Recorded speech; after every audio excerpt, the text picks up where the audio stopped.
Hello everyone, कैसे आप सब। तो आज हम अपना 10th चैप्टर स्टार्ट करने वाले बिजनेस स्टडीज डिवीजन की सीरीज का। अभी तक हम 9 चैप्टर कंप्लीट कर चुके हैं। सीक्वेंस वाइज हमने नहीं करे थे, जो टिपिकल थे वो पहले करे, अब जो इजी हैं वो हम एंड में कर रहे हैं। तो अगर देखा जाए तो नंबर ऑफ चैप्टर हम 9 कर चुके हैं और आज हमारा 10th चैप्टर रहता है। आज का जो चैप्टर है वो सबसे इजी चैप्टर है पूरी बिजनेस स्टडीज का। क्यों? क्योंकि उस चैप्टर को हमने बहुत बार ऑलरेडी पढ़ रखा है। सबसे फर्स्ट चैप्टर है और जब भी हम रिवीजन करने बैठते हैं तो चैप्टर 1 से स्टार्ट करते हैं, तो इसलिए मैंने इस चैप्टर को एंड में लिया। तो स्टार्ट करते हैं बिना टाइम को वेस्ट किए। तो आपकी स्क्रीन पर आपको चैप्टर दिख रहा है, nature and significance of management. और शुरुआत करते हैं इस प्यारे से चैप्टर के साथ। चैप्टर स्टार्ट करने से पहले मैं आपको ये बता दूं, एग्जाम में ये चैप्टर की जो वेटेज होती है वो 6 से 7 नंबर की होती है। कैसे होती है मैं आपको ये बता दूं। पहले 3 चैप्टर नंबर 1, 2, 3 आपके आते हैं 16 मार्क्स के। तो ये वाला जो चैप्टर का वेटेज अगर आप डिवाइड बाय 3 भी कर दो तो मिनिमम 5 तो बैठता ही है और मैक्सिमम ये 6 या 7 तक भी चला जाता है। अच्छा, मैं एक बात बता दूं, इसी से रिलेटेड बात आई है तो मैं आपको बता रहा हूं कि हमको पता है चैप्टर नंबर 1, 2, 3 16 मार्क्स का आता है। तो जरूरी नहीं है तीनों ही चैप्टर आए एग्जाम में। हो सकता है 2 भी आ सकते हैं, हो सकता है तीनों ही आए और हो सकता है एक भी आ जाए, बट एक ही आएगा ये प्रोबेबिलिटी बहुत ही रेयर है। मिनिमम 2 चैप्टर तो आपके पूछे जाएंगे। एक बार एग्जाम में हुआ था कि चैप्टर नंबर 2 से सिर्फ 1 मार्क का पूछा गया था, बाकी चैप्टर नंबर 1 से और चैप्टर नंबर 3 से पूछा गया था। तो ऐसा नहीं है कि तीनों में से कुछ ना कुछ आएगा, बट नॉर्मली देखा जाए तो हाँ 5 नंबर की तीनों चैप्टर हैं, बाकी एक नंबर ऊपर नीचे हो ही जाता है। तो शुरुआत करते हैं चैप्टर के साथ। हमारा चैप्टर है chapter number 1, nature and significance of management. तो सबसे पहले हमारी सबसे प्यारी सी डेफिनेशन, जिसको हमने पता नहीं इनफाइनाइट टाइम्स तो रीड कर रखा होगा, तो वो एक बार हम भी रीड कर लेते हैं। और वो डेफिनेशन किस चीज की है? मैनेजमेंट की। तो मैनेजमेंट क्या है? मैनेजमेंट एक प्रोसेस है। Management is process. क्या है प्रोसेस? Getting things done. हमको काम करवाना है। Management is the process of getting things done. अच्छा, एम क्या होता है हमारा उसको काम को करवाने का? कि हमारा काम जो है वो गोल अचीव हो जाए। ठीक है, हमारा जो मेन एम होता है काम करवाने का वो क्या होता है कि हमारे जो गोल्स हैं, जो हमारे टारगेट्स हैं वो पूरे हो जाए इफेक्टिवली एंड एफिशिएंटली। ये तो अब बच्चे को नाम पता है कि इफेक्टिवली और एफिशिएंटली क्या चीज होती है। तो एफिशिएंटली भी हमारा टारगेट कंप्लीट होना चाहिए और इफेक्टिवली भी हमारा टारगेट कंप्लीट होना चाहिए। तो एक बार मैं डेफिनेशन को एक बार फिर से रीड कर रहा हूं। डेफिनेशन क्या है? Management is a process of getting things done with the aim of achieving goals effectively and efficiently. Management एक प्रोसेस है जिसका एम होता है अपने गोल्स को अचीव करना इफेक्टिवली और एफिशिएंटली। यहां से 3 वर्ड मेन हमारे सामने आते हैं। पहला है प्रोसेस, दूसरा है हमारा इफेक्टिवली और तीसरा है हमारा एफिशिएंटली। तो एक एक करके तीनों वर्ड्स को मीनिंग समझेंगे और देखेंगे क्या है ये प्रोसेस, इफेक्टिवनेस और एफिशिएंसी। तो सबसे पहले जो टर्म आता है हमारे सामने वो है प्रोसेस। तो प्रोसेस का मतलब क्या होता है? वो सारे फंक्शंस, क्या बोला मैंने? वो सारे फंक्शंस जो कोई भी मैनेजमेंट परफॉर्म करता है। वो सारे फंक्शन जो कोई भी मैनेजमेंट परफॉर्म करता है उसको बोला जाता है प्रोसेस। प्रोसेस का मतलब हिंदी में होता है प्रक्रिया, जो एक बार की नहीं होती, उसको सीक्वेंस में स्टेप बाय स्टेप करना पड़ता है, तो इसको बोला जाता है प्रोसेस। और प्रोसेस के हमारे फंक्शन कौन से हैं? Planning, organising, staffing, directing and controlling. Planning, organising, staffing, directing and controlling. और मैं आपको ये बताऊं कि हमने पांचों के पांचों फंक्शन कंप्लीट कर चुके हैं। प्लानिंग हो गया, ऑर्गेनाइजिंग हो गया, स्टाफिंग कल ही कंप्लीट हुआ है, ठीक है, डायरेक्टिंग हो गया और कंट्रोलिंग भी हो गया। तो जो फंक्शंस है मैनेजमेंट के उसी को प्रोसेस बोला जाता है। इसके बाद मतलब आता है इफेक्टिवनेस का। इफेक्टिवनेस का मतलब एक सिंपल सी चीज होती है कि हमारा काम कंप्लीट होना चाहिए। क्या होना चाहिए? हमारा काम कंप्लीट होना चाहिए, कम पूरा होना चाहिए और गोल अचीव होना चाहिए। इफेक्टिवनेस का मतलब होता है कि हमको सही काम करना है। ऐसा नहीं कोई भी काम कर डालो, सही काम करना है, कंप्लीट करनी है सारी एक्टिविटीज और गोल्स को अचीव करना है। और ध्यान रखना यहां पे गोल्स जो है टाइम लिमिट के अंदर पूरे होने चाहिए। आपको ये इंपॉर्टेंट है। देखो इस डेफिनेशन में टाइम लिमिट की बात नहीं करी गई है, एनसीईआरटी में टाइम लिमिट की बात नहीं करी है, दूसरी बुक्स में टाइम लिमिट की बात करिए कि ऑन टाइम कंप्लीट होना चाहिए। बट हाँ, ऑन टाइम काम ही कंप्लीट होगा तभी इफेक्टिवनेस होगा। मुझे आप एक बात बताओ कि बिजनेस स्टडीज का चैप्टर आप बोर्ड्स के बाद पढ़ो तो क्या कोई फायदा है पढ़ने का? आप अच्छे से पढ़ रहे हो लेकिन बोर्ड्स के बाद पढ़ रहे हो तो क्या कोई फायदा है? The answer is no. तो हमारा जो काम होना चाहिए वो राइट टाइम पर होना चाहिए, ठीक है, विद इन टाइम लिमिट होना चाहिए, सही काम होना चाहिए और कंप्लीट होना चाहिए। ठीक है, तो ये चीज होती है हमारी इफेक्टिवनेस। अच्छा, इसके बाद एफिशिएंसी। एफिशिएंसी का मतलब क्या होता है, काम सही तो करना है और काम को सही तरीके से करना है। मतलब क्या, पहले बात तो ये, इफेक्टिवनेस का मतलब होता है सही काम करना और एफिशिएंसी का मतलब होता है काम को सही तरीके से करना। अब यहां पर टंग ट्विस्टर की बात नहीं खेल रहे हैं। इफेक्टिवनेस का मतलब होता है सही काम करना। अगर मैं आपसे बोल रहा हूं खेलो या पढ़ो इस समय, क्योंकि आपके बोर्ड नजदीक है, तो पढ़ना इज द सही काम, ठीक है, और पढ़ाई कैसे करनी है इज एफिशिएंसी। इफेक्टिवनेस की, अगर मुझे पढ़ाई करनी है या खेल कूद करना है इस टाइम पर बोर्ड के आसपास, तो पढ़ाई करना इज इफेक्टिवनेस, क्योंकि आपको सही काम करना है, आपको पढ़ाई ढंग से कंप्लीट करनी है। और एफिशिएंसी का मतलब होता है पढ़ाई को सही तरीके से करना है। मतलब क्या, जो अपने टारगेट, जो अपने टास्क डिसाइड किया, जो मुझे काम कंप्लीट करना है, वो सही तरीके से करना है, वो उसमें वेस्टेज नहीं करनी है और हमको मिनिमम कॉस्ट में काम कंप्लीट करना है। इस चीज को बोला जाता है एफिशिएंसी। तो कभी कभार क्वेश्चन आते हैं एग्जाम में, इसी से आते हैं कि एक कंपनी थी, उसके पास टारगेट था 1000 शर्ट बनाने का 100 रुपए में। 1000 शर्ट का टारगेट था 100 रुपए में बनानी थी, तो उसने 1000 बना ली लेकिन 150 रुपए में बनाई। तो बताओ वो इफेक्टिव है या एफिशिएंट है या वो क्या है? द आंसर इज वो इफेक्टिव है, क्योंकि उसने अपना टारगेट कंप्लीट कर लिया, लेकिन वो एफिशिएंट नहीं है क्योंकि उसकी कॉस्ट इंक्रीज हो गई। दूसरा आया था कि 1000 शर्टें थी, 1000 शर्टें बना ली और क्या कहते हैं 100 रुपए में ही बना ली, 100 के अंदर बना ली, तो क्या वो इफेक्टिव और एफिशिएंट दोनों है? द आंसर इज यस, क्योंकि आपका काम भी, टास्क भी कंप्लीट हो गया और उसकी एफिशिएंसी भी मेंटेन हो गई। और कभी कभार आता है कि 900 शर्ट बनाई लेकिन 100 रुपए में, तो वो अब इफेक्टिव नहीं है क्योंकि उसका काम कंप्लीट नहीं हुआ, लेकिन वो एफिशिएंट है, उसने वेस्टेज नहीं कर। तो ये चीज आपको समझ में आनी चाहिए। अच्छा, एक बात और, एफिशिएंसी का मतलब ये भी होता है कि कम इनपुट पर ज्यादा आउटपुट बनाना, या जितना इनपुट बनता है उससे कई गुना ज्यादा आउटपुट बनाओ। फॉर एग्जांपल, अगर मैं आपसे बोलूं कि आप पहले 2 घंटे पढ़ते थे और मुश्किल से 1 घंटे का आउटपुट निकलता था, क्योंकि 1 घंटा तो आप ख्यालों में खोए रहते थे, तो वहां पर आप एफिशिएंट नहीं हो। लेकिन अब भी आप 2 घंटे पढ़ते हो, आपका आउटपुट आता है 3 घंटे का, 4 घंटे का, तो अब आप एफिशिएंट हो। मतलब क्या, आपने इनपुट उतना ही लगाया जितना पहले लगाते थे, लेकिन अब क्या कर रहे हो, आपको जो आउटपुट है वो कई गुना ज्यादा आ रहा है, तो इस केस में भी आप एफिशिएंट कहलाओगे, क्योंकि आपका खर्चा बच रहा है, कम समय पे ज्यादा काम हो रहा है। ये चीज भी एफिशिएंसी कहलाती है। ये चीज क्लियर हो गया? या तो सेम इनपुट पर ज्यादा आउटपुट निकालना, क्या बोला मैंने, सेम इनपुट पर ज्यादा आउटपुट निकालना, या सेम आउटपुट कम इनपुट पर लगाना, ये चीज भी आ जाती है। या आपको ये चीज समझ में आई? एक बार और फिर से समझा देता हूं, क्योंकि मैं जानता हूं आपको कंफ्यूज कर रहा हूं। मैंने बोला अगर आपको 5 घंटे का पढ़ाई करनी है तो आपकी 5 घंटे का आउटपुट 3 घंटे में आ जाए, मतलब आउटपुट उतना ही रखना है तो इनपुट कम करो, या इनपुट उतना ही करना है तो आउटपुट इंक्रीज करो। दोनों ही केस में आप एफिशिएंट कहलाओगे। तो इफेक्टिवनेस का मतलब पता लग गया, हमको सही काम करना है, और एफिशिएंसी मतलब उस काम जो आपने टारगेट डिसाइड किया उसको सही तरीके से करना है। तो ये चीज होगी हमारी मैनेजमेंट की डेफिनेशन। प्रोसेस मतलब functions of management, planning, organising, staffing, directing and controlling. Effectiveness का मतलब क्या होता है, हमारा टास्क को सही तरीके से करना, अपने गोल्स को अचीव करना, और एफिशिएंटली का मतलब होता है मिनिमम कॉस्ट पर करना। अब बात करते हैं आगे हम कैरेक्टरिस्टिक्स ऑफ मैनेजमेंट में। बड़ा ही सिंपल टॉपिक है कैरेक्टरिस्टिक्स ऑफ मैनेजमेंट, इसको फटाफट से करते हैं। इसको याद करने का एक बड़ा सिंपल सा तरीका है जो मैंने बनाया था। पिग, PIG, पिग, सुअर वाला pig, goes, GOES, goes to McD, MCD। Pig goes to McD, सुअर मैकडी गया।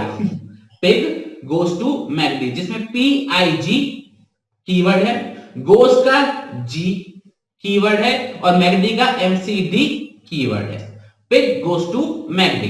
तो P for planning is all pervasive. Planning is all pervasive. Planning चाहे आपके घर में हो, मेरे घर में हो, बिजनेस ऑर्गेनाइजेशन हो, कोई पॉलिटिकल पार्टी हो, कोई सोशल पार्टी हो, या कोई सोशल वर्कर हो, सब ऑर्गेनाइजेशन में हर जगह पर मैनेजमेंट यूज होता है। चाहे ऊपर टॉप लेवल हो, चाहे मिडिल लेवल हो, चाहे लोअर लेवल हो, हर जगह पर आपका मैनेजमेंट यूज होता है। तो management is all pervasive, management is all universal. P हो गया हमारा आई फॉर होता है हमारा इंटेंजिबल। पहले मैं आपको परवेसिव पे मैंने आपको टिक लगा दिया, ठीक है। अब बात करते हैं इंटेंजिबल। इंटेंजिबल मतलब क्या होता है, मैनेजमेंट कोई भी चीज देख नहीं सकता, मैनेजमेंट फील कर सकता है। अगर मैं आपको बोलूं कि मैं आपको रेगुलरली वीडियो डाल के दे रहा हूं, तो इट इज माय मैनेजमेंट। आपके घर में सारी चीजें तरीके से पड़ी हुई हैं, तो आपको फील आती है कि हाँ, घर का मैनेजमेंट अच्छे से हो रहा है। ठीक है, आपका स्कूल प्रॉपरली चल रहा है, तो वो क्या है, वो मैनेजमेंट के थ्रू चल रहा है। तो मैनेजमेंट में क्या होता है, अगर आप फील कर सकते हो कि हाँ भी कोई भी कंफ्यूजन नहीं है, टास्क कंप्लीट हो रहा है, सब कुछ बढ़िया तरीके से काम हो रहा है, तो management is an intangible force. यहां से 1 मार्क में केस स्टडी आ सकती है। अगर आपको कोई भी कंफ्यूजन नहीं लग रहा है काम करने में, सब कुछ अच्छे तरीके से हो रहा है, एम्प्लॉइज हैप्पी हैं, तो बताओ ये कौन सा फीचर है मैनेजमेंट का? The answer is management is an intangible force. ये चीज आपको दिमाग में होना चाहिए। कोई भी कंफ्यूजन ना हो, आप लिख लो चाहो तो, कंफ्यूजन ना हो, गोल्स अचीव हो रहे हो प्रॉपरली, और हमारा कोई भी हैप्पी है, सब कुछ हंसी खुशी काम चल रहा है, कंफ्यूजन नहीं है और गोल्स अचीव हो रहे हैं, मतलब management is an intangible force. तो अभी तक हमने 2 कर लिए, पी आई, पिग का जी बचा है, और जी का मतलब क्या है हमारा? Goal oriented process. ठीक है, गोल ओरिएंटेड प्रोसेस। मैनेजमेंट करते ही क्यों है? मैनेजमेंट की डेफिनेशन ही बोलती है, management is the art of getting things done with the aim of achieving goals. तो आप मैनेजमेंट कर ही क्यों रहे हो?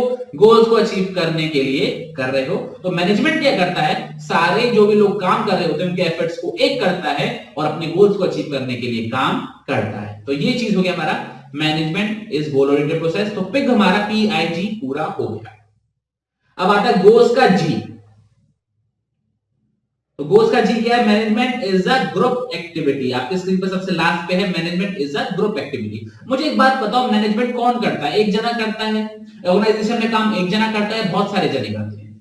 द आंसर इज बहुत सारे जने करते हैं। और क्या हर की नीड अलग है? हर कोई ऑर्गेनाइजेशन में काम करने क्यों आया? अपने किसी नीड के लिए आया है। आपको ये चीज समझ में आ रही है? तो लोग क्या करते हैं, अपनी अलग नीड्स के लिए काम करने आते हैं एक ऑर्गेनाइजेशन के अंदर, और वो उसके गोल्स को अचीव करते हैं और अपने गोल्स को भी अचीव करते हैं। ऑर्गेनाइजेशन के गोल्स को अचीव करते करते वो हम अपने गोल्स को अचीव करते हैं। इस चीज को ही बोला जाता है management is a group activity. I hope आपको ये चीज क्लियर हो गई होगी। तो पिग गोस का PIG और G हो गया। अब बात करते हैं मैकडी की। तो मैकडी का M आता है, और M क्या है? Management is multi dimensional.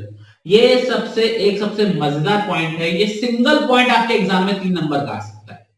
ये सिंगल पॉइंट आपके एग्जाम में 3 नंबर का आ सकता है। और मैंने एक बार अपने स्टूडेंट्स में टेस्ट लिया था, तो यही पॉइंट मैंने 3 मार्क्स में पूछा था।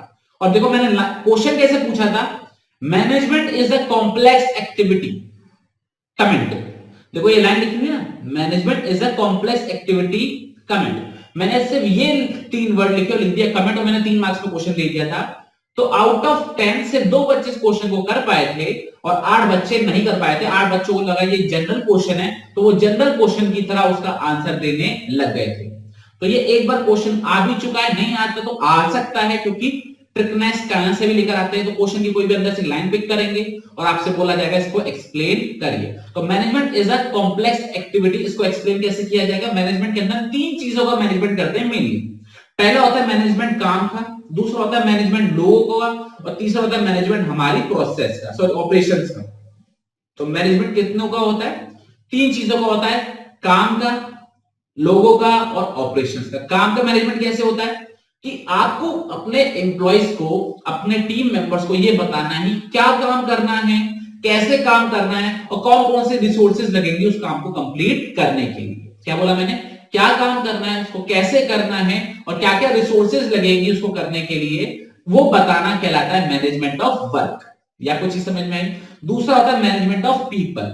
अब एक बात बताओ, लोगों को कैसे मैनेज किया जा सकता है?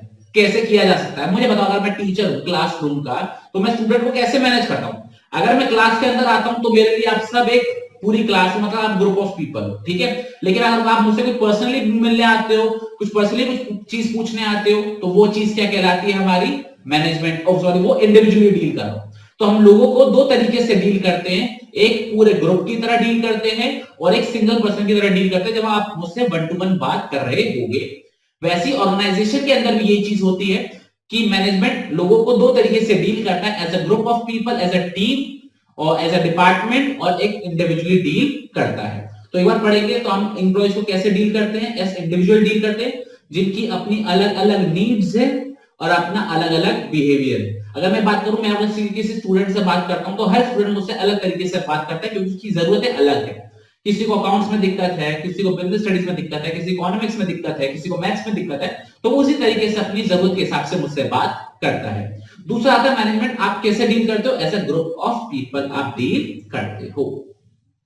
ये आपको चीज समझ में आ रही है कि नहीं आ रही। तीसरा आता है management of operation. Management of operations में आपको बस ये ध्यान में रखना होता है, जो भी आपका काम का ऑपरेशन हो रहा है उसमें आपका जो इनपुट लगा है वो आपके मेन जो इनपुट आपको चाहिए वो पूरा हो जाए। इस चीज को मैनेज करना क्या कहलाता है, management of operations. For example आपका अगर आउटपुट है, आपका टारगेट है कि आपको 1000 यूनिट्स एक पर्टिकुलर प्रोडक्ट एक्स की बनानी है, तो क्या क्या प्रोसेस लगेगी, क्या क्या ऑपरेशंस होंगे उस पर्टिकुलर प्रोडक्ट्स के ऊपर, तब जाके हमारा आउटपुट हो बनेगा। इस चीज को बोला जाता है मैनेजमेंट ऑफ ऑपरेशंस। ऑपरेशन का मतलब प्रोडक्शन कैसे होगा और उसके ऊपर परचेज कैसे होगी, फिनिशिंग कैसे होगी, इन सबको चेक करना, इन सबको मैनेज करना ही कहलाता है हमारा मैनेजमेंट ऑफ ऑपरेशंस। तो आई होप ये आपको चीज क्लियर हो गई मैनेजमेंट मल्टी डायमेंशनल कैसे है। तो पिग गोस मैड, एम हो गया। अब बात करते हैं सी की। तो सी का मतलब क्या होता है, management is a continuous process.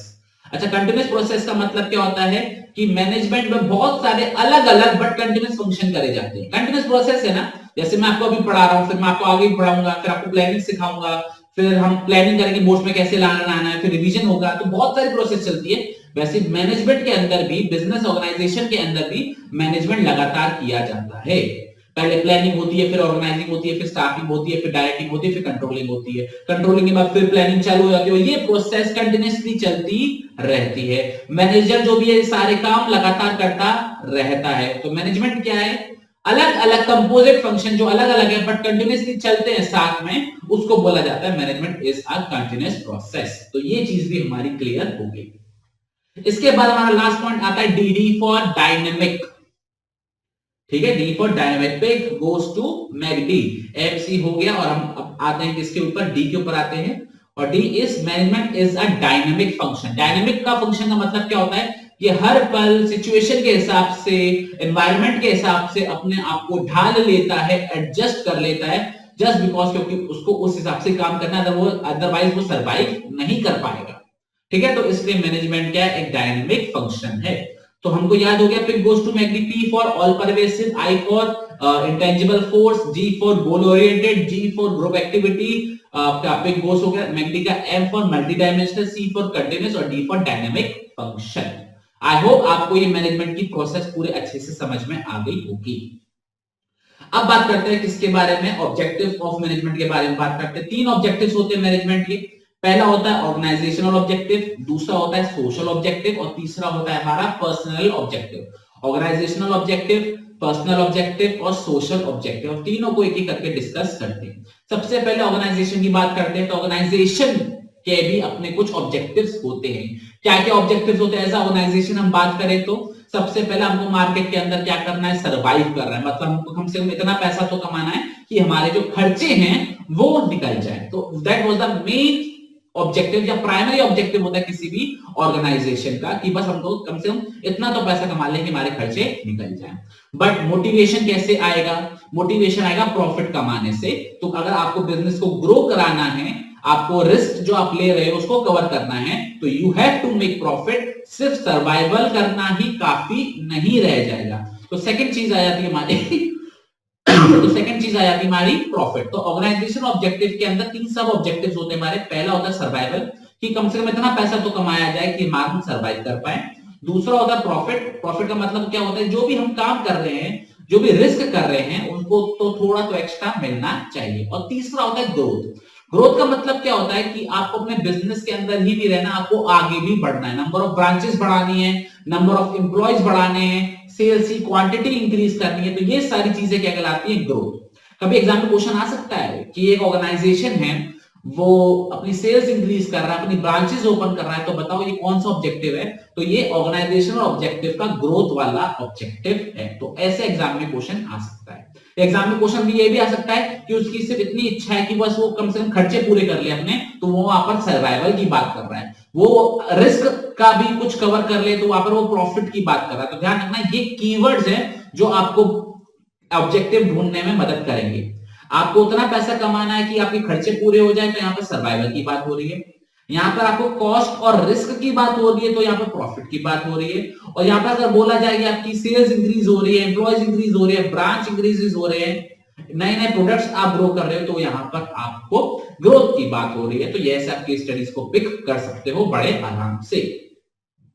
दूसरा ऑब्जेक्टिव जो मेन ऑब्जेक्टिव वो आता है हमारा सोशल ऑब्जेक्टिव। मतलब क्या, हम काम इसलिए भी करते हैं कि हम अपनी सोसाइटी के लिए कुछ कर पाए। अगर मैं भी कुछ काम कर रहा हूं तो मेरा भी मेन ऑब्जेक्टिव होता है कि अगर मेरे पास कुछ एक्स्ट्रा है तो मैं उससे सोसाइटी का बेनिफिट करूं। और सोसाइटी का बेनिफिट कैसे हो सकता है, या तो आप चीजें सस्ती में दो, बहुत अच्छी क्वालिटी की दो, एम्प्लॉयमेंट जनरेट करो, आप पार्क्स को मेंटेन कर सकते हो, आप हॉस्पिटल बनवा सकते हो, अगर आपके पास उतना कैपिटल है सरप्लस में तो आप स्कूल ओपन करवा सकते हो, तो बहुत सारे काम कर सकते हो आप। अगर कुछ भी नहीं है तो कम से कम पॉल्यूशन क्रिएट मत करो, तो ये भी एक सोशल ऑब्जेक्टिव का काम आ जाता है। तो ये चीज आपको दिमाग में रखनी है कि जहां पे भी सोसाइटी के बेनिफिट की बात हो तो वहां पर सोशल ऑब्जेक्टिव्स हमारे सामने आ जाते हैं। ये आपको ये चीज समझ में आ गई होगी। ये चैप्टर तो आपको ऐसा लग रहा होगा सर ये तो आप चैप्टर मैं पढ़ा दूं आपको, मुझे इतने अच्छे से आता है। मुझे पता है आपको चैप्टर ये बहुत अच्छे से आता है, लेकिन हम फिर भी रिवाइज करेंगे, क्योंकि शायद ऐसा हो सकता है मैं आपको कुछ एक्स्ट्रा चीजें ऐसी बता दूं तो शायद आपने उस ध्यान से या उस नजरिए से ना पढ़ी। तीसरी बात करते हैं पर्सनल ऑब्जेक्टिव्स की। ध्यान रखिए यहाँ पे पर्सनल ऑब्जेक्टिव का मतलब ये नहीं होता कि मेरे खुद के ऑब्जेक्टिव, नॉट पर्सनल ऑब्जेक्टिव। यहाँ पर पर्सनल ऑब्जेक्टिव का मतलब होता है जो हमारे यहाँ एम्प्लॉयज काम कर रहे हैं उनकी जरूरतों को कैसे पूरा किया जाए। पर्सनल ऑब्जेक्टिव का मतलब होता है जो हमारे यहाँ एम्प्लॉयज हैं उनकी जरूरतों को कैसे पूरा किया जाए, पर्सनल ऑब्जेक्टिव्स उनको बोला जाता है। एम्प्लॉयज की जरूरतों को 3 पार्ट्स में बताया गया है। यहाँ पर कितने पार्ट्स में, 3 पार्ट्स में बताया गया है। पहला है हमारा फाइनेंशियल नीड्स, दूसरा है हमारा सोशल नीड्स, और तीसरा होता है हमारा higher level needs. Financial needs, social needs और high level needs. Financial needs का मतलब होता है उनको अच्छी सैलरी चाहिए, उनको अच्छे इंसेंटिव्स चाहिए, उनको अच्छे पर्क्स चाहिए ओवर अबव सैलरी। फिर सोशल नीड्स भी होती है कि उनके आसपास के लोग अच्छे हों, उनको रिकॉग्निशन मिले, उनको सब जाने पहचाने, वो उनकी वो नीड्स होती है। और तीसरा होता है higher level needs. Higher level needs का मतलब होता है वो एक जगह पर स्टैग्नेंट नहीं रहना, उनको ग्रो करना है, उनको ऊंचाई पे जाना है ऑर्गेनाइजेशन के अंदर, उनको चैलेंजिंग टास्क चाहिए, रूटीन टास्क नहीं चाहिए, उनको अपनी पर्सनैलिटी को ग्रो करना है, उनको पर्सनैलिटी डेवलपमेंट करना है। तो ये सारे ऑब्जेक्टिव्स होते हैं हमारे पर्सनल ऑब्जेक्टिव्स। तो 3 ऑब्जेक्टिव पढ़े, organisational objective, social objective and personal objective. Organisational objective में 3 सब ऑब्जेक्टिव आ जाते हैं हमारे। Survival, profit, growth. सर्वाइवल मतलब इतना पैसा कमाओ कि खर्चे पूरे हो जाए। प्रॉफिट मतलब कॉस्ट के सक्सेस रिस्क भी पूरा हो जाए, और अगर number of branches, sales, employees बढ़ रहे हैं तो आपकी ग्रोथ की बात हो रही है। सोशल ऑब्जेक्टिव का मतलब क्या होता है, आप benefit for the society create कर रहे हो। और पर्सनल ऑब्जेक्टिव का मतलब होता है आपके जो एम्प्लॉइज हैं उनकी जरूरतों को कैसे पूरा कर रहे हो। तो उनकी जरूरत तीन तरीके से पूरी होती है। एक होती है हमारी फाइनेंशियल नीड्स, अच्छी सैलरी, अच्छे पर्क्स, अच्छे इंसेंटिव्स। दूसरा सोशल नीड्स, मतलब उनको पीयर रिकॉग्निशन मिले, स्टेटस उनका हो और सब कुछ जाने पहचाने, अफेक्शन वगैरह हो। और तीसरा होता है हायर लेवल नीड्स। और हायर लेवल नीड्स का मतलब क्या होता है, आपकी personality growth, development, challenging task, ये सारी चीजें। तो ये क्या हो गई हमारी ऑब्जेक्टिव्स ऑफ मैनेजमेंट हो गए। बहुत ही डिटेल में समझ रहे हैं, एक एक गहराई में समझ रहे हैं, और कोशिश है कि आपको समझ में आ रहा होगा। अब बात करते हैं हमारे third objective, sorry third title की, जो है इंपॉर्टेंस ऑफ मैनेजमेंट। क्या है importance of management? Importance of management का भी कोड वर्ड है क्या सर? हाँ, कोड वर्ड है। क्या कोड वर्ड है? डीपीएस, दिल्ली पब्लिक स्कूल का डीपीएस, और लास्ट में रख लेना ईजी। क्या? E for elephant, G for goal. DPSEG, DPSEG, DPSEG. I hope आपको याद हो गया होगा। तो सबसे पहले बात करते हैं डी की। तो D stand for dynamic organisation. यहां पर मैनेजमेंट ऑर्गेनाइजेशन को डायनेमिक बना देता है। वहां पर हमने बात करी थी डायनेमिक फंक्शन है, यहां पर बात हो रही है कि डायनेमिक ऑर्गेनाइजेशन बना देता है। ध्यान रखना, इंपॉर्टेंस ऑफ फीचर्स को एक्सप्रेस करने का तरीका अलग होता है। मैं आपको पहले भी वाली बात समझा चुका हूं। तो मैनेजमेंट हमको हेल्प करता है कि हम बाहरी चेंजेस को इजीली एडजस्ट कर लें, उसके साथ अपने आप को ढाल लें, जिससे हम एक कॉम्पिटिटिव एज बना लें। अब जैसे आप लोग जो तैयारी कर रहे हो इस समय, वो क्यों कर रहे हो? क्योंकि आपको पता है कि सिचुएशन थोड़ी सी बदल गई है, एग्जाम थोड़े डिले हो गए हैं, तो आप जो मेहनत कर रहे हो वो किस लिए कर रहे हो? जस्ट बिकॉज कि आप थोड़ा सा एक्स्ट्रा बेनिफिट उठाएं। तो डायनेमिक फंक्शन से क्या होता है, आप अडॉप्ट कर लेते हो चेंजेस को। क्या बोला मैंने? आप चेंजेस को अडॉप्ट कर लेते हो। क्यों? क्योंकि आपको एक कॉम्पिटिटिव एज मेंटेन करनी है। ये चीज क्लियर हो गया। तो आगे समझ में डी समझ में आ गया। फिर बात करते हैं पी। पी का मतलब क्या होता है हमारा पर्सनल ऑब्जेक्टिव। स्क्रीन पे आपको दिखाई दे रहा है कि मैनेजमेंट हमको अचीव आपको क्या हेल्प करता है कि एम्प्लॉइज अपने पर्सनल ऑब्जेक्टिव्स को भी पूरा कर लेते हैं। कैसे कर लेते हैं? क्योंकि जो एक बात बताओ, मैं अपनी बात बताऊं, मेरी ऑर्गेनाइजेशन है, आप लोग मुझसे पढ़ रहे हो, मेरा टास्क क्या है? मेरा प्रमोशन हो, मैं ज्यादा से ज्यादा पैसा कमाऊं। तो अगर मैं आपको बहुत अच्छे से पढ़ा रहा हूं, मेरी ऑर्गेनाइजेशन पूरी तरीके से लगी हुई है, तो क्या आपका जो पर्सनल ऑब्जेक्टिव है कि मुझे अच्छे परसेंटेज लेकर आने, मुझे अच्छे कॉलेज में एडमिशन लेना है, तो क्या वो पूरा नहीं होगा? बिल्कुल पूरा होगा। तो मतलब ये कि मैं इस तरीके से मोटिवेट कर रहा हूं आपको काम करने के लिए कि मेरे गोल के साथ साथ आपका गोल भी क्या हो जाए? अचीव हो जाए। आप मेरे गोल में, आप अपने गोल में अचीव कंट्रीब्यूट करो, मेरे गोल में कंट्रीब्यूट करो, दोनों का जो गोल है वो पूरा हो जाएगा आपके काम करने से। आप लोग काम करोगे, आप लोग पढ़ाई करोगे, मैं फीस कमाऊंगा, मैं पैसे कमाऊंगा, तो मेरा गोल तो अचीव हो ही रहा है, लेकिन साथ साथ आपका गोल भी अचीव हो रहा है जस्ट बिकॉज कि आपको अच्छे परसेंटेज लेकर आने। वैसे किसी ऑर्गेनाइजेशन के अंदर क्या होता है, एम्प्लॉइज अच्छा काम करता है, उसको अच्छी सैलरी मिलती है, तो उसका पर्सनल गोल भी अचीव हो गया, और उसके साथ साथ ऑर्गेनाइजेशन को भी प्रॉफिट हो रहा है। Organisation survival, profit, growth, social objective सारे पूरे कर पा रहा है, तो वो क्या हो रहा है, आपका ऑर्गेनाइजेशन गोल भी अचीव हो रहा है। तो मैनेजमेट पर्सनल ऑब्जेक्टिव्स को भी अचीव करने में मदद करता है। तो डी पी हो गया। बात करते हैं एस की। एस का मतलब होता है development for the society. Development of society में भी काम करता है। ये ऑब्जेक्टिव है भाई, ऑब्जेक्टिव ही तो है। ऑब्जेक्टिव पड़ा हमारा सर्वाइवल, प्रॉफिट, ग्रोथ। सर्वाइवल से आ गया ऑर्गेनाइजेशन, ऑब्जेक्टिव से हमारा आ गया कि डायनामिक ऑर्गेनाइजेशन बना देता है। पर्सनल का पर्सनल उठकर आ गया, सोशल का सोशल उठकर आ गया। तो याद करने की भी टेंशन नहीं है, जो ऑब्जेक्टिव्स है तीनों उन्हीं को घुमा फिराकर इंपॉर्टेंस में भी दे दिया गया है। तो सोसाइटी में डेवलपमेंट में कैसे हेल्प कर सकता है? वही सारी चीजें, समाज सेवी चीजें, गुड क्वालिटी प्रोडक्ट दिया जाएगा, एम्प्लॉयमेंट अपॉर्चुनिटीज दी जाएंगी, टेक्नोलॉजी अच्छा किया जाएगा। इसके अलावा हम पावर डेवलपमेंट में काम करेंगे, स्कूल्स, हॉस्पिटल बनवाएंगे। यहाँ पर एक पॉइंट आप जबरदस्ती गाइड कर सकते हो कि पॉल्यूशन भी रिड्यूस करने में काम करता है। तो डीपीएस हो गया हमारा, डायनेमिक ऑर्गेनाइजेशन क्रिएट कर देता है, पर्सनल ऑब्जेक्टिव अचीव करने में हेल्प करता है, और सोसाइटी के डेवलपमेंट में भी काम करता है। इसके बाद हमारा आता है ईजी। ठीक है, ईजी का मतलब क्या होता है? एफिशिएंसी। मुझे एक बात बताओ, ये प्लानिंग, ये ऑर्गेनाइजिंग, ये स्टाफिंग, ये डायरेक्टिंग, ये कंट्रोलिंग क्यों करी जा रही है? अपने गोल्स को इफेक्टिवली और एफिशिएंटली पूरा करने के लिए। तो अगर आप planning, organising, staffing, directing, controlling कर रहे हो, ये पांचों फंक्शन कर रहे हो, उसके बाद अगर खर्चा कम ना हो, आपके प्रॉफिट ज्यादा ना हो, तो क्या फायदा है इस चीज का करने का? आप जो मेरे संग एक्स्ट्रा पढ़ रहे हो, जो ओवर टाइम कर रहे हो मेरे साथ, फायदा क्या है इस चीज का कि आपके परसेंटेज इंक्रीज ना हो? तो प्रॉपर मैनेजमेंट आपके खर्चों को कम करता है, आपकी प्रोडक्टिविटी इंक्रीज करता है, और प्रॉफिट ज्यादा कमाता है। क्यों? क्योंकि आप क्या कर रहे हो? Planning, organising, staffing, directing, controlling.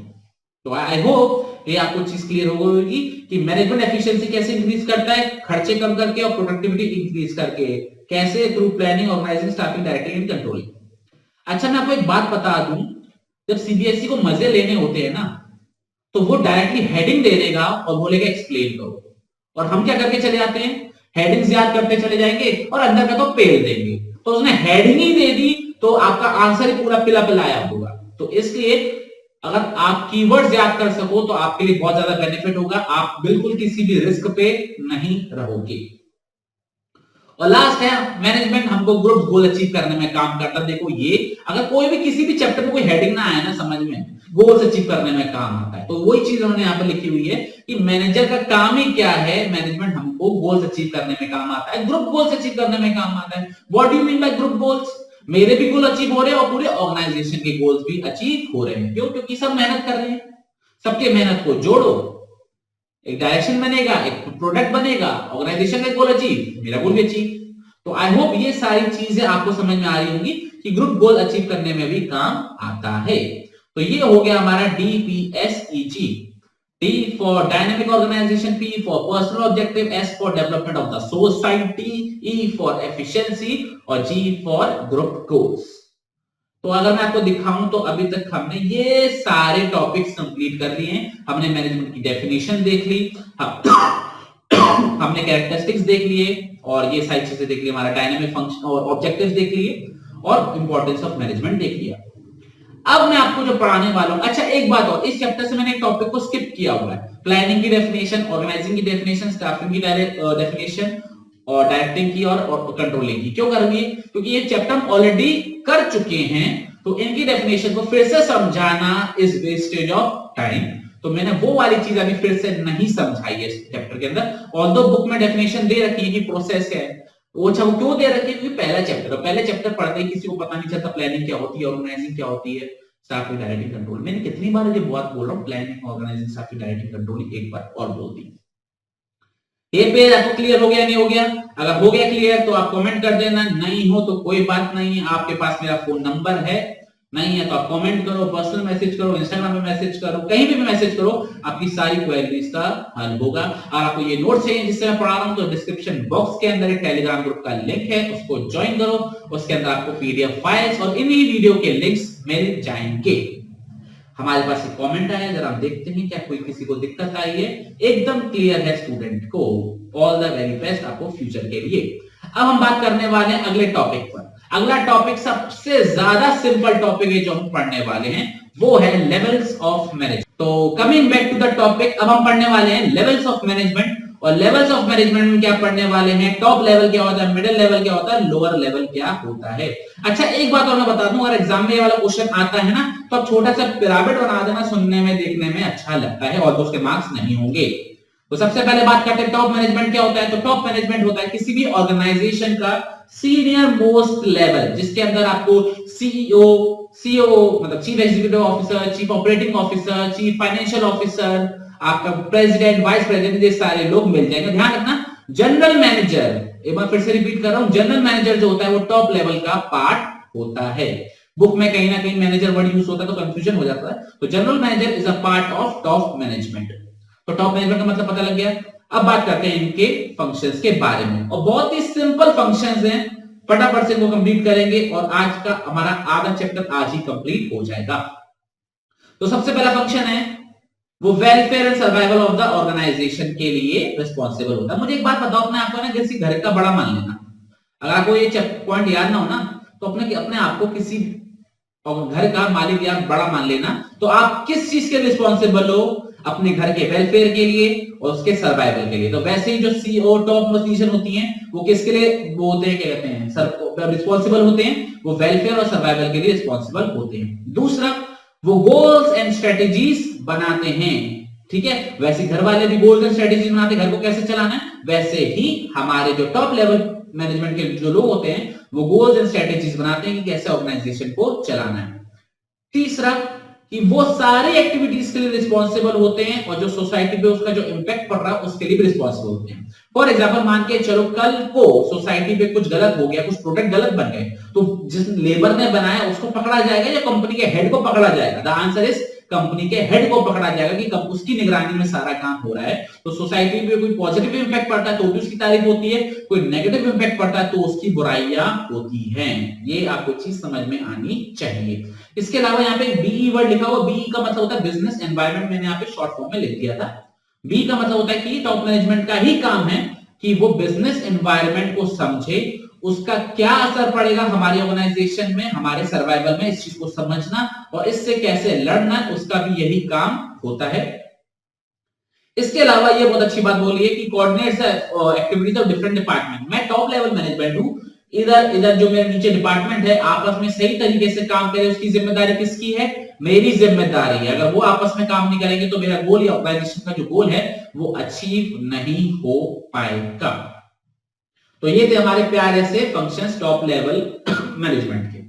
अब बात करते हैं मिडिल लेवल की बात करते हैं। तो मिडिल लेवल मतलब कौन से मैनेजमेंट?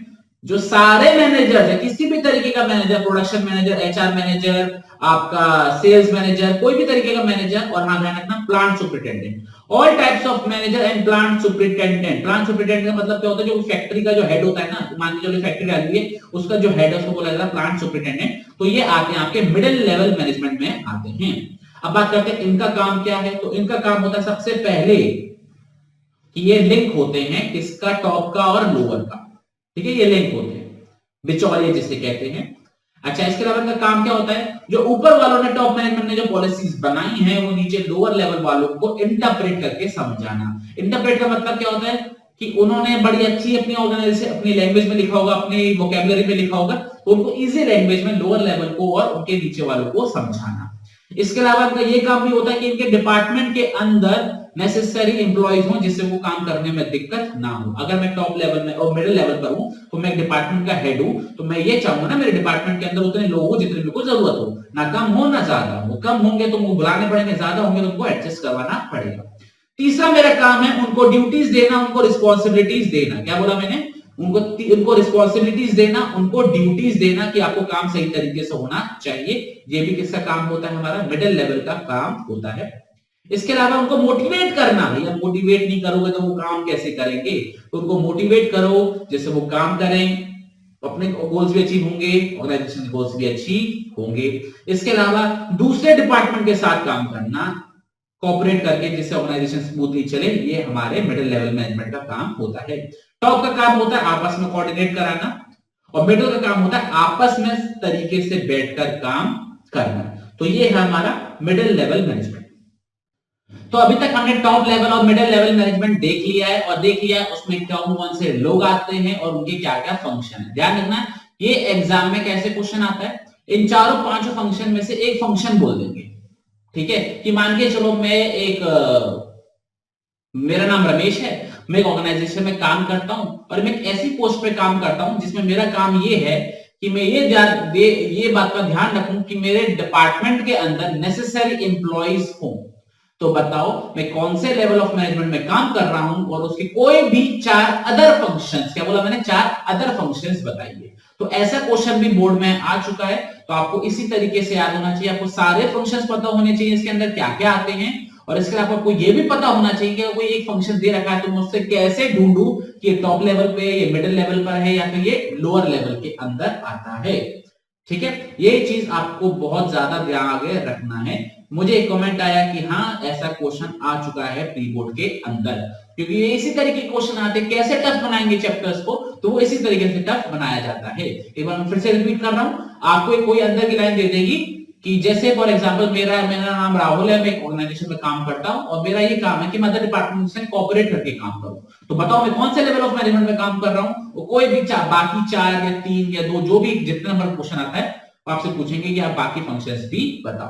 तो आपको इस तरीके से चैप्टर याद होना चाहिए। इसके बाद बात करते हैं सुपरवाइजरी या फिर ऑपरेशनल लेवल मैनेजमेंट। इसको लोअर लेवल ऑफ मैनेजमेंट भी बोला जाता है। और इस टॉपिक की शुरुआत होने से पहले मैंने आपको बताया था कि इसको पिरामिड शेप में बनाना। क्यों बोला था पिरामिड शेप बनाने में? क्योंकि सुपरवाइजरी लेवल पे, ऑपरेशनल लेवल पे सबसे ज्यादा लोग काम करते हैं, उनके ऊपर थोड़े कम हमारे मिडिल लेवल होता है, और उससे ऊपर थोड़ा कम हमारा टॉप लेवल मैनेजमेंट का होता है। अब बात करते हैं कि सुपरवाइजर की मैनेजमेंट या लोअर लेवल मैनेजमेंट या ऑपरेशनल मैनेजमेंट कौन से होते हैं। तो सबसे पहला ये सबसे लोअर लेवल पे होते हैं, और इसके अंदर फोरमैन आते हैं जो नजर वगैरह रखते हैं, और सुपरवाइजर्स वगैरह होते हैं। तो सबसे पहले इनका काम क्या होता है? ये वर्क फोर्स के काम को डायरेक्टली देखते हैं कि वो एक्चुअल में क्या काम कर रहे हैं। तो सबसे पहले इनका काम यही होता है, जिसको हम प्यार से बोलते हैं function of management, function of lower level management. इसके बाद हमारे जो फंक्शन आते हैं वो क्या है? वो वर्क फोर्स के साथ एक्चुअल में इंटरेक्ट करते हैं, और जो भी मिडिल लेवल से इंस्ट्रक्शंस आए हैं वो उनको आसान भाषा में समझाते हैं। क्योंकि जो हमारे एम्प्लॉइज होते हैं, अगर मैं इस फैक्ट्री की बात करूं तो वो कम पढ़े लिखे होते हैं, और अगर आप नॉर्मल ऑर्गेनाइजेशन की बात करें तो हाँ वो उनकी इंस्ट्रक्शंस को समझाते हैं प्रॉपरली। इसके अलावा वो क्वालिटी मेंटेन करके चलते हैं, वो ये चेक करते हैं कि वेस्टेज ना हो रही हो, सेफ्टी स्टैंडर्ड्स मेंटेन हो रहे हो। क्योंकि सुपरवाइजर का मेन काम क्या है? ये चेक करना कि काम तरीके से हो रहा हो, अच्छी क्वालिटी का हो रहा हो, कोई वेस्टेज ना कर रहा हो, कोई टाइम बर्बाद ना कर रहा हो, और जो भी सेफ्टी स्टैंडर्ड्स होते हैं, अगर किसी फैक्ट्री में काम हो रहा है तो सेफ्टी स्टैंडर्ड्स को भी मेंटेन किया जा सकता है। इसके अलावा वो अच्छा, यहाँ पे तो एक पॉइंट गलत हो गया है, यहाँ पे कस्टमर वर्ड लिख दिया गलती से, तो यहाँ पे कस्टमर वर्ड नहीं आएगा, यहाँ पे वर्कर्स वर्ड आएगा। यहाँ पे टाइपिंग एरर है तो आप इसको सुधार लीजिएगा, यहाँ पे कस्टमर वर्ड नहीं आएगा।